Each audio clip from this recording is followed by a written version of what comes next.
Whatever happened to the fight and the desire for change that young people used to have? You know, that voice that came out of Martin Luther King's lips, or the voice that slaves would sing with. Yeah, that voice. Whatever happened to the Jeremiahs and Davids, the young believers and praisers, the ones who would gather around the flagpole before school started for one of those "let's have a good day" prayers? Please tell me they still exist. Every day it gets harder and harder to see God in a world full of narcissistic young people. I'm talking church ain't fun people, the same. I'll serve God when I'm ready, but not while I'm young people. Cause life has just begun, people.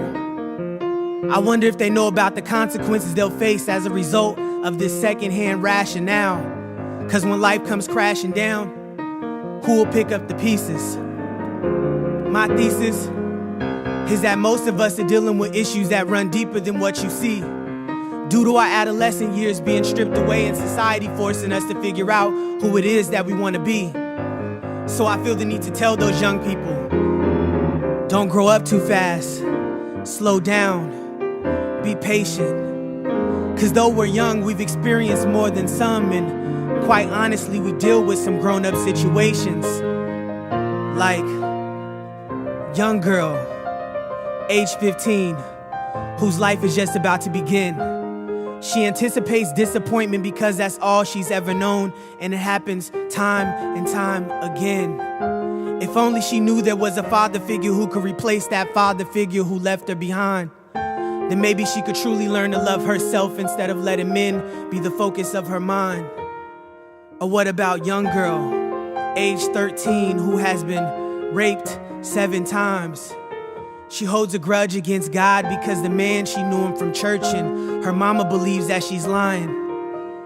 Or what about young boy, age 8, who for most of his life has been subjected to domestic violence? He would yell, scream, and plead as his mother was getting beat, and the man would tell him to shut up and keep quiet.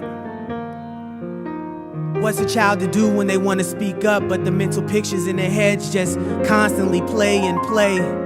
And what's a child to do when they've been stripped of their innocence and they want to learn to love, but they can't seem to get past the emotional decay?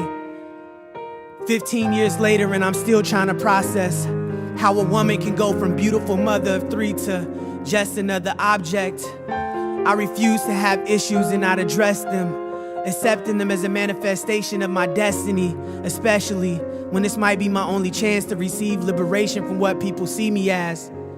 So I'm begging you, please put down your guard.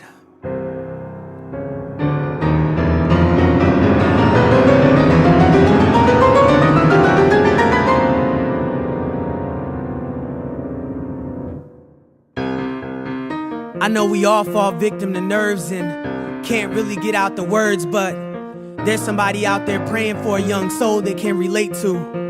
And I know your testimony might not seem like much, but it might just be enough for them to come forth and have that spiritual breakthrough. The biggest issue with our generation is that we don't know what to live for, because we spend so much time interacting with our cell phones instead of interacting with God that we fail to recognize His calling for our lives and subconsciously press ignore.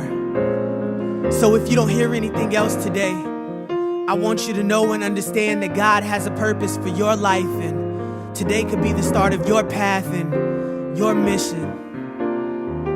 Because it's amazing what we can learn when we show a little concern and just